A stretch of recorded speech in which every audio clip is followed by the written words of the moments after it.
একটু খেয়াল করে শুনেন। আমাদের মাননীয় প্রধানমন্ত্রী একবার ওনার বিমান থেকে ল্যান্ড করতে পারছিলেন না, আধা ঘন্টা 1 ঘন্টা পরে ল্যান্ড করেছিলেন। বিমানের সমস্যা, 33টা চক্কর মেরেছে ওনার বিমান। ওনার স্পেশাল সিকিউরিটি ফোর্স এদেশের প্রিয় প্রধানমন্ত্রীকে যে বলল, মাননীয় প্রধানমন্ত্রী, উই ক্যান নট ল্যান্ড নাও, একটা সমস্যা হয়েছে, আপনি বিচলিত হবেন না, আমরা ট্রাই করে যাচ্ছি সলভ আউট করার, আমাদের বিমানের সমস্যা, যান্ত্রিক ত্রুটি, এখন আমরা নামতে পারতেছি না। 33টা চক্কর মেরেছে আকাশে। মাননীয় প্রধানমন্ত্রীকে তারা বললেন, আপনি শান্ত হয়ে বসেন। ও মিয়া, যখন মাননীয় প্রধানমন্ত্রী বিমানে বসা আর বলা হচ্ছে বিমানের সমস্যা, তখন মাননীয় প্রধানমন্ত্রী বসে বসে জিকির করছিল কার? জোরে বলেন কার? তার মানে এত ক্ষমতা, তখন ক্ষমতা মিছে, চিল্লা এখন ঠিক কিনা? তখন জান ভিক্ষা চাইতে হবে একজনের কাছে, তিনি কে?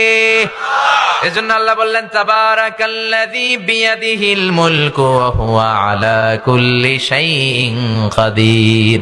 সুমহান সেই সত্তা যার হাতে ক্ষমতা, ক্ষমতা কার হাতে? আবার আল্লাহ বললেন, আমি ক্ষমতার চেয়ারে বসাই, আমি ক্ষমতার চেয়ার থেকে নামাই, তিনি কে?